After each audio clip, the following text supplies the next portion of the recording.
সেদিন মানে 29 নভেম্বরের কথা বলছি। সেদিন আমি চলে গিয়েছিলাম শঙ্করভ্যালিতে, এই যে সেই রেস্টুরেন্টটা।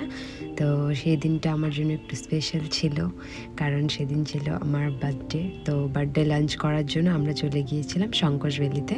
আর আমরা চলে গিয়েছিলাম ফার্স্ট ফ্লোরটায়, কারণ গ্রাউন্ড ফ্লোরটায় যারা যারা মানে ডাল ভাত বা নর্মাল মানে লাঞ্চ করতে চায় তাদের জন্য, আর যারা মানে একটু লাঞ্চে ওই নান বা অন্য কিছু খেতে চাও তো তাদের জন্য ফার্স্ট ফ্লোর।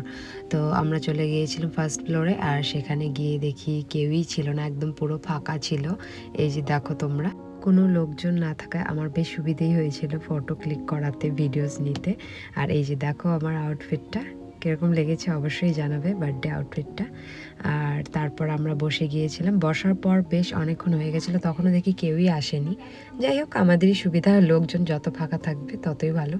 আর তারপর আমি কেক কেটে নিয়েছিলাম, আর কেকটা কাটার পর তারপর অর্ডার দিয়ে দিয়েছিলাম নান আর চিকেন ভর্তা, আর সাথে ছিল চিকেন পকোড়া।